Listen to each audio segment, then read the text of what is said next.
Welcome back. As of writing this script, I just finished Batman Arkham Shadow about 10 minutes ago. I know there'll be some dude in the comments telling me this video is useless because it's outdated and the game is a few months old, but I don't care. This video had to be made because I just have to talk about this masterpiece. Subscribe because we've got so much cool content coming soon, and just a small disclaimer, this video will mostly be me glazing Arkham Shadow for 10 minutes, so if you prefer analytical and in-depth critique, this isn't the video for you, but we will be doing a more in-depth retrospective further down the line. These are just my initial thoughts, so if I skim over something, I'll touch on it more in the future. Okay, so I want to begin with the gameplay, because it was the thing that I was probably the most worried about coming into the game before playing it, and wow, did it exceed my expectations beyond any shadow of a doubt, no pun intended. The way Camouflage managed to convey the classic Arkham experience into VR was astounding. I mean, it took me a good few hours to get this, as this wasn't just my first time playing Arkham Shadow, but it was my first time using a VR headset of any kind. But after that adjustment period was over and I got to grips with it, I was genuinely blown away. The way it gives slight leeway to compensate for the naturally slower inputs from the player, compared to the original games, just made the experience feel so smooth, but not necessarily easy. I played on normal, so haven't really touched the higher difficulties yet apart from challenge maps, but I can imagine the speed of enemies and your skill level scales quite nicely. Punching, doing cape stuns, jumping over enemies, and blade dodging felt great too, especially when the different enemy types get added into the mix as the game goes on. At first it was a little annoying to be kept being told I was hitting in the wrong direction or missing timing windows, but again this was a skill issue as it was my first time doing literally anything in VR. But once that passed, it just felt so damn good. Landing combos is satisfying, and the way you can mix up combos with stuns and aerial attacks or blade dodge and then break a thug's arm just like in any other Arkham game, and it just felt so good, and that was what impressed me the most.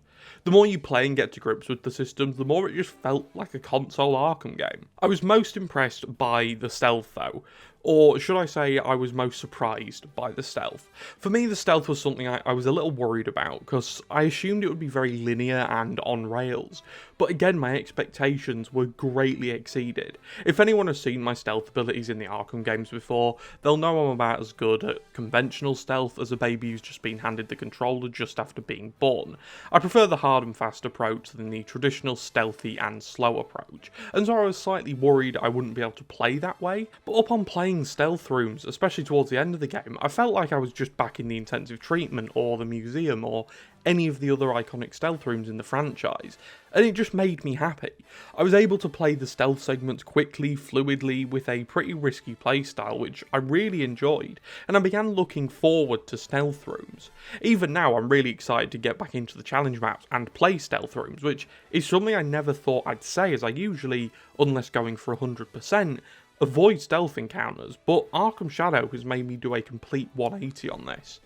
Gadgets were also something I really enjoyed using. The hacking device was really fun to use, and it felt like a natural continuation gameplay-wise from the cryptographic sequencer.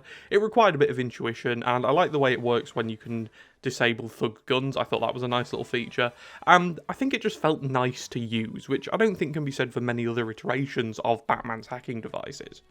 The Batarang was fun to use, whether it was in combat or traversal, and I especially appreciated the fact it was built in to the suit. I don't know whether that's just the Matt Reeves fan in me talking, but I did quite like that, as it wasn't just in the belt, but by far my favourite gadget was the explosive gel. It just felt, again, I know I've said this for a lot of things, so good to use. It was so satisfying to climb up to a wall, pull it from the belt, aim, fire and detonate, all pretty quickly and fluidly. The Batclaw is here as well, but I don't really have any thoughts on it, apart from the fact it was implemented quite well, like it was there. The final thing I wanted to touch on gameplay-wise was the movement, because I think this was one of the bigger worries coming into the game, as was most of the movement, having never experienced a VR game once before in my life. And I've said this a lot already, but it genuinely astounded me.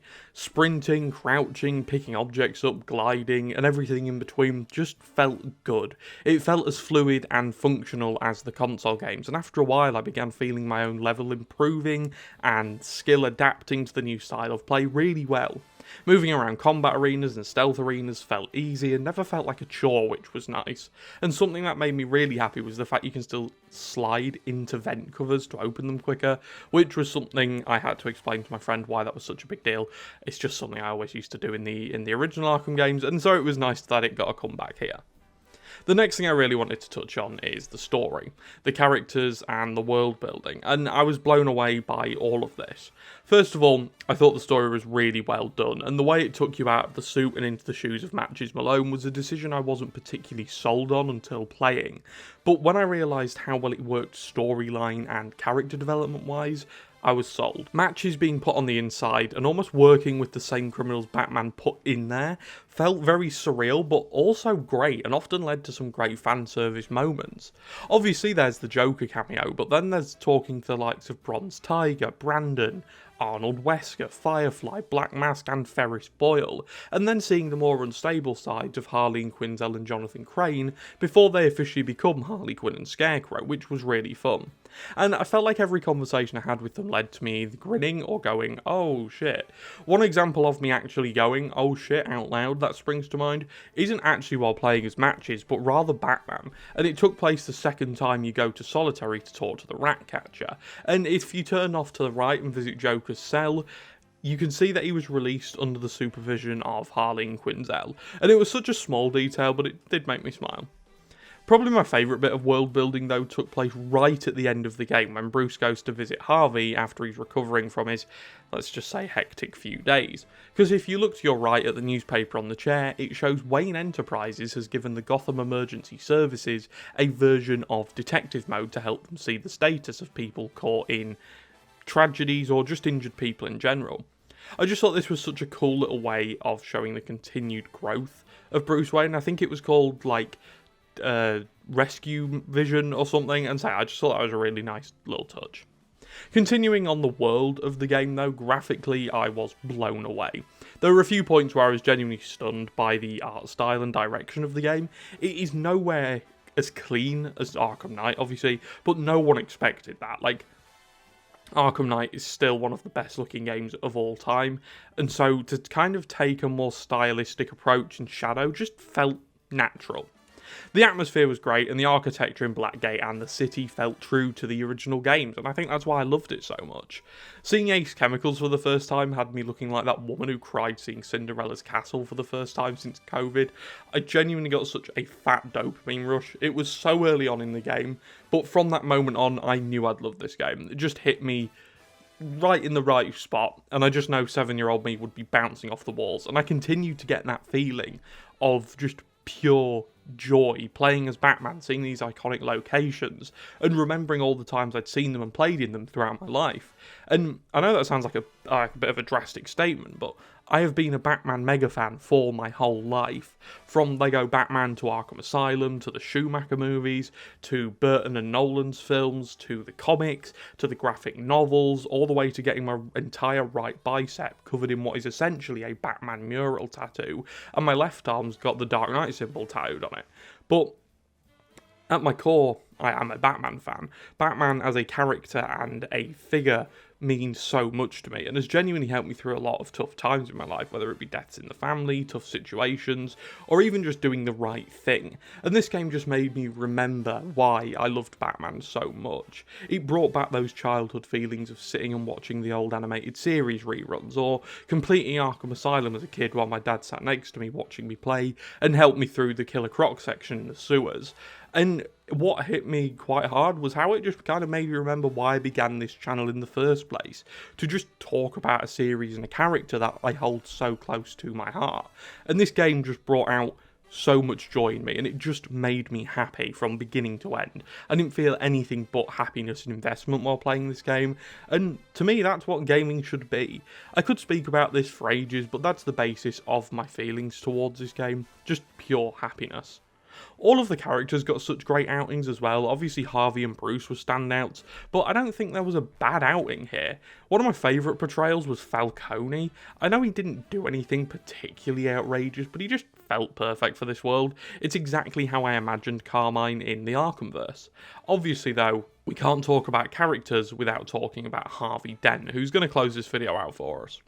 The Rat King being Harvey was such a cool way of showing his mental decline, and the fact he wants to stop the Rat King at the same time as being the Rat King was both mildly funny but also really tragic, especially in one of the final scenes on the boat at the end of the game. Seeing his background was heartbreaking, seeing him at the peak of his DA powers was triumphant, and then seeing his downfall into the Rat King persona, and then ultimately morphing into Two-Face come the final scene of the game, was just heartbreaking, and it really recontextualised his whole arc when discussing the Two-Face character. One of my first videos that got any traction on this channel was a video discussing the Two-Face side mission in Arkham Knight, and after playing through this, I understand why that video got a lot of flack for people not agreeing with what I was saying, because there are so many layers to his character, and obviously that couldn't have been brought into Night because Shadow came out after Night, and you know, hindsight's a beautiful thing. But it kind of made me realise how sad of a character Two-Face actually is and how tragic he actually is. And this game really drove that home, and I'm really looking forward to going back to play the Two-Face side mission to kind of see all that again. I'm really looking forward to that, and I will be playing that pretty soon. But that's where I'm going to leave off, and I know there's a huge amount of stuff I'm missing out here because there's so much to talk about in this game. And say, a big retrospective will be coming, but these are just my initial thoughts and takes. I love this game so much, and if things go to plan, I'm going to pay Camouflage to put me in the credits of the next game. So Camouflage, the payment should be hitting your account pretty soon. That would be pretty cool. I hope you enjoyed, and goodbye.